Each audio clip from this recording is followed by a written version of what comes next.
आज communicable disease के अंतर्गत हम ट्यूबरकुलोसिस के बारे में बताएंगे। ट्यूबरकुलोसिस क्या चीज है? ट्यूबरकुलोसिस को हिंदी में तपेदिक या राजयक्षमा कहा जाता है।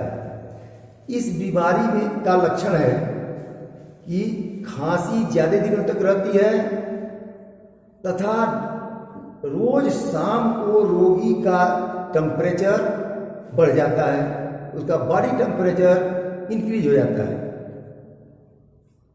साथ साथ बॉडी का वेट ह्रास होने लगता है, शरीर सूखने जैसी लगती है, थकावट महसूस होने लगता है, भूख की कमी हो जाती है। यह लक्षण ट्यूबरकुलोसिस का है। अब इसका सोर्स ऑफ इन्फेक्शन क्या होता है? सोर्स ऑफ इन्फेक्शन है टीबी के मरीज के थूक से ही इसका संक्रमण होता है।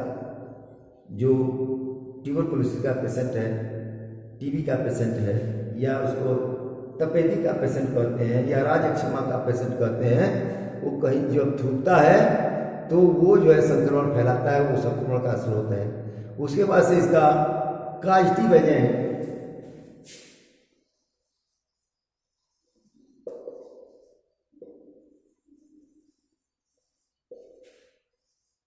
इसका कास्टिक एजेंट होता है माइकोबैक्टीरियम ट्यूबरकुलोसिस।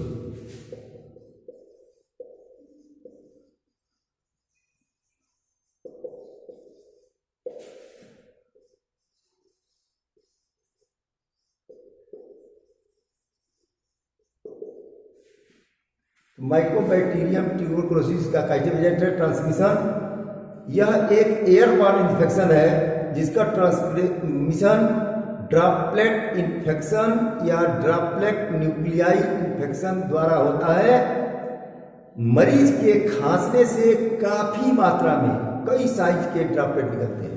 जब मरीज खांसता है तो खांसने से कई तरह के ड्रॉपलेट निकलते हैं जिनके द्वारा संक्रमण होता है। यह मरीज के यह दूसरा तरीका भी इसका है कि ये मरीज के प्रयोग किए हुए वस्तुओं के द्वारा भी इसका ट्रांसमिशन होता है। मरीज जिन वस्तुओं का प्रयोग, जैसे भोजन करता है, उस थाली का प्रयोग दूसरा कोई कर ले, वह जो कपड़े पहनता है उसका प्रयोग दूसरा कोई कर ले, तो यह संक्रमण एक दूसरे में हो जाता है। इसके अलावे अन्य फैक्टर भी है जिनके द्वारा संक्रमण होता है, और वो है पहला कि टीबी के मरीज के थूक के संपर्क में आने पर, दूसरा प्रभावित गाय के बिना उबाले दूध के पीने पर, तीसरा है मक्खियों के भोजन पर बैठने पर। मक्खियां क्या, वो थूकता है मरीज तो उस पर बैठ जाती हैं और फिर उसी तरह से आकर के भोजन पर बैठ जाती है, जिससे संक्रमण होने लगता है। चौथा है गरीबी, भीड़ या वेंटिलेशन के अभाव में भी यह रोग फैलता है। गरीब आदमी है वो पूरा व्यवस्था नहीं कर पाएगा, जिसको ट्यूबरकुलोसिस का जो पेशेंट है उसी के साथ पूरा परिवार रहेगा, या कहीं बहुत भीड़ भाड़ रहती है वहां भी संक्रमण होता है, या रूम में वेंटिलेशन का अभाव है तो भी यह संक्रमण हो सकता है। अब इसको प्रिवेंट कैसे करते हैं? प्रिवेंशन और कंट्रोल के पॉइंट में पहला है, सबसे पहले मरीज के थूक का माइक्रोस्कोपिक जांच कराना चाहिए। दूसरा है उसका चेस्ट एक्सरे, मतलब सीने का एक्सरे कराना चाहिए। और तीसरा मॉनिटर्स परीक्षण कराना चाहिए। और इसके बाद इसे रोकने के लिए जो औषधियां अवेलेबल है, जैसे ILH मतलब आइसोनियाजाइड या आइसोनियाजाइड के साथ कम्बुटाल, जिसको इथेम्बुटाल भी कहते हैं, इथेम्बुटाल का वो नाम है, तो कंपनी का नाम, तो इथेम्बुटाल उसका मेन साल्ट होता है। तो आइसोनियाजाइड और इथेम्बुटाल द्वारा इसका ट्रीटमेंट करना चाहिए। और यदि इंफेक्टेड पेशेंट है, संक्रमित वह है, तो उसके लिए INS आइसोनियाजाइड तो जरूरी है, उसके साथ साथ रिफाम्पिसिन तथा स्ट्रेप्टोमाइसिन अच्छी औषधि है जिसका प्रयोग कराना चाहिए। इसके बाद इम्यूनाइजेशन इसका हम BCG से करते हैं।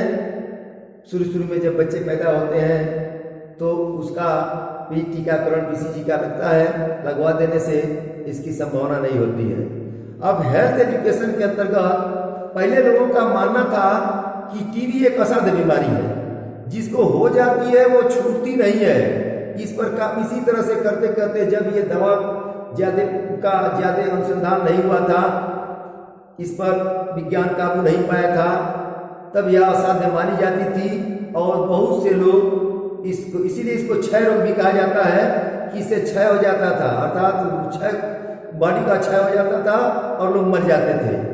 लेकिन आज के परिवेश में यह सबको यह पता हो गया है कि जब उचित समय पर उचित औषध के सेवन से यह बीमारी छूट जाती है। तो ट्यूबरकुलोसिस के मरीज को यह राय देना चाहिए कि खांसते या थूकते समय उसे सावधानी बरतें और अपने किए गए प्रयोग में वाले रुमाल को या किसी भी वस्तु को दूसरे को प्रयोग करने के लिए न दें, या दूसरे को भी चाहिए कि ट्यूबरकुलोसिस पेशेंट जो है उसके आर्टिकल्स उसके वस्तुओं को स्वयं प्रयोग में न लाए, तथा कमरे की साफ सफाई भी करनी चाहिए।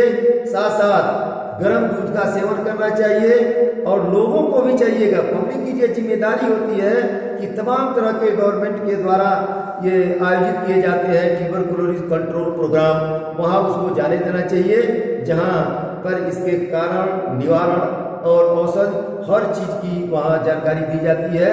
इसका लाभ उठाना चाहिए।